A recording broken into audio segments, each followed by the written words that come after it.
Hola niños, ¿cómo están? Un día lluvioso, con viento, pero contenta de poder estar en contacto con ustedes. Espero que estén bien, no estén muy cansados de estar tanto encerrados en sus casas, que puedan hacer en la medida de lo posible todos sus trabajos que le envían los demás colegas, que estamos todos atentos a sus comentarios, en lo que podamos ayudarnos, nos dicen, si no tienen la guía, mándenos un correo, un WhatsApp para poder apoyarlo de la mejor manera que podamos. En el octavo B, ¿cierto? Quiero agradecer al presidente del Centro de Padres, don Mauricio, que nos ha apoyado, que está dispuesto a ir a sus casas, dejarle la guía a aquellos que no puedan recurrir al colegio o hasta mi hogar. Vamos a hablar hoy día sobre los textos expositivos, pero antes de eso vamos a recordar cuántos tipos de textos existen. Primero, tengo aquí, ¿cierto?, los textos literarios, como la novela, el cuento, el mito, la leyenda, y los no literarios. Dentro de los no literarios, ya, que estos son ficticios y estos son reales, están los textos expositivos. El texto expositivo, voy a apoyarme con un PPT que hice, dice que es un tipo de discurso que se caracteriza porque en él predomina la función de informar al receptor de forma clara sobre algún tema en específico. Nosotros vemos las noticias, ¿cierto? Y ahí nos estamos informando. Yo en este momento estoy trabajando con el texto expositivo porque les estoy informando sobre un contenido. ¿Ya? Vamos a ver ahora otra imagen donde dice cuál es la estructura del texto expositivo.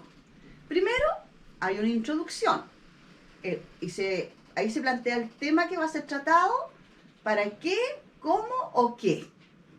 Luego el desarrollo, la parte del texto que expone, explica, describe, narra, informe, el por qué. ¿Por qué se llama expositivo? Conclusión, la parte final del texto en la que se sintetiza, resumen o recapitula el texto, las consecuencias y las recomendaciones.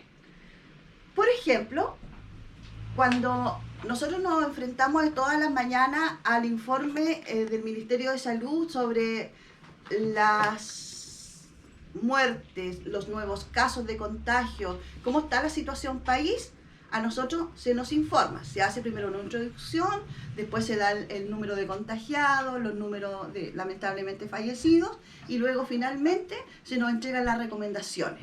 Dentro de esas recomendaciones, ¿cierto?, es ojalá no salir, usar mascarilla, lavarnos frecuentemente las manos. El para qué. ¿Qué debe hacerse frente a una situación? Bien. Ahora, ¿cuáles son las características de un texto expositivo?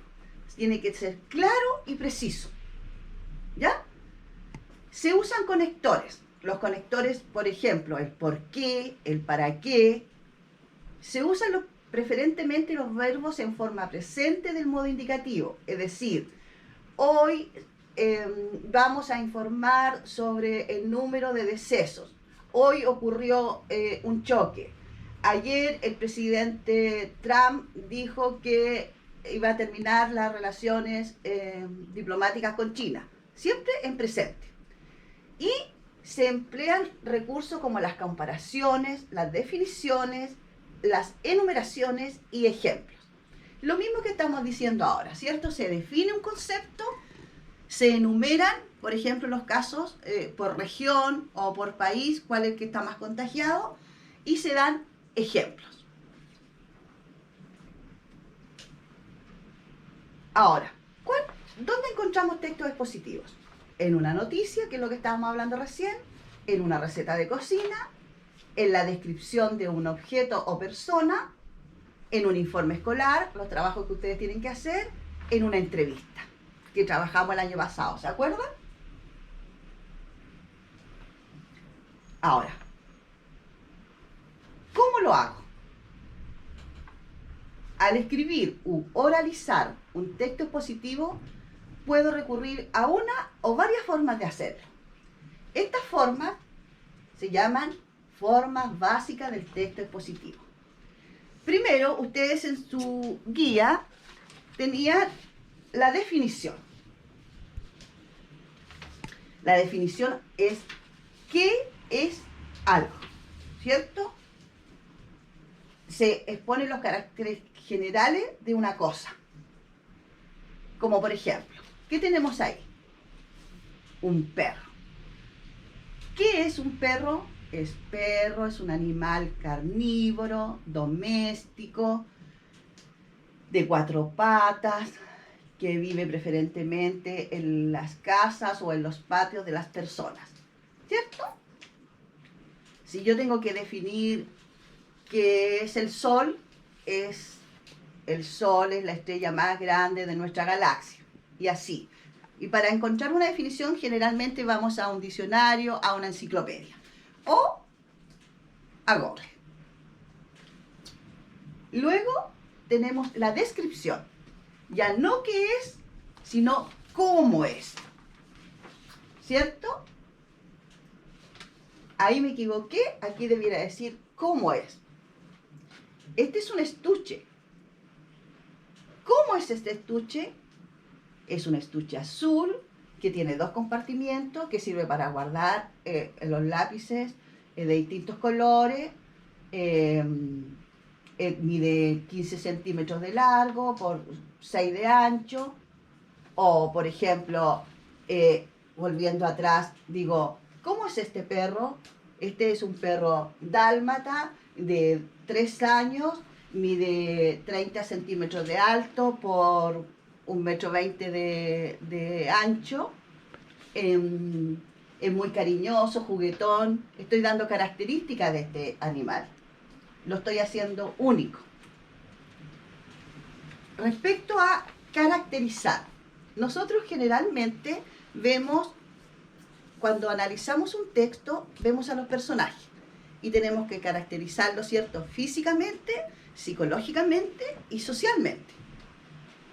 Este es un personaje, ¿cierto?, de película, Shrek, que es un ogro de color verde, gordo, muy simpático, que vive en un pantano.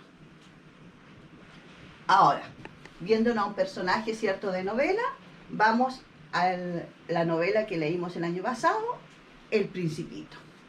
Este joven que viaja de un asteroide, ¿cierto?, hacia la Tierra y se encuentra con el aviador, es un niño pequeño, rubio, muy inteligente, muy solitario y que tiene una amiga que es la Rosa. Luego la otra forma básica es la narración. La narración nos encontramos preferentemente en las noticias. ¿Qué sucedió? ¿Cómo sucedió? ¿Cuándo? ¿Dónde? ¿Por qué? Que son las 5 preguntas básicas. ¿Ya? Nosotros lo hemos hecho regularmente, ¿cierto? Desde que estamos en quinto hacia adelante, vamos relatando noticias. La noticia del sábado pasado. ¿Qué sucedió? Renuncia el ministro Mañalich. ¿Cómo? A propósito, ¿cierto?, de una duplicidad de datos respecto a los números de contagios, ¿cierto? A él, y porque tenía muchos detractores dentro del mundo científico, él tuvo que renunciar. ¿Cuándo? El sábado recién pasado. ¿Dónde? En el Palacio de la Moneda, ¿cierto? ¿Y por qué? Por estas razones que le acabo de enumerar, ¿cierto? Que algunas las conocemos y otras se manejan solo al interior del gobierno. Y el último es el discurso del comentario. El discurso del comentario tiene por sobre todo una intención explicativa, pues busca comentar acerca de un tema poniendo de manifiesto la visión subjetiva del emisor. Ejemplo, mi opinión acerca de las clases online o las películas de terror o el cambio climático. Entonces digo yo, creo yo que las clases online pueden ser beneficiosas para los alumnos después de tanto tiempo estar sin clases. O puedo hablar sobre una película de terror. Muchos han visto El Aro, yo no me gustan, me asustan porque no puedo dormir en la noche. Entonces, o puedo hablar sobre la película Troya. Me encantó la película Troya, ¿cierto? Porque hay una muy buena puesta en escena.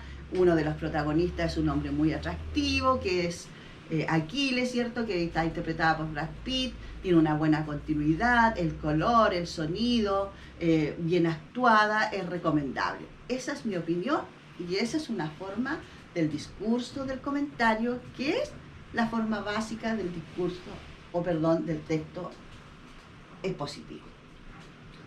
Antes de terminar, chicos, yo tengo aquí la guía que a ustedes les envié, donde les explico lo mismo que acá, luego les pongo unos ejemplos y terminan ustedes identificando algunas formas básicas y luego creando sus propios textos con las distintas formas básicas del discurso positivo. Yo espero, niños queridos, que esta mini clase les haya servido para aclarar ciertos conceptos. Espero que estén bien, espero que retroalimentarme con sus dudas. Por favor, no duden en enviarme mensajes, no duden en hablarme por la página de Facebook, el Facebook de Jimena Cisterna. Yo a todos los que me hacen solicitud con su nombre real, yo los acepto. A todos los alumnos de los octavos, A, B y C. Les envío mi cariño enorme, esperando estar prontamente conectados a ustedes vía Zoom en una clase online. Y, como dice ahí, no olviden que el amor es la fuerza más importante que mueve el mundo.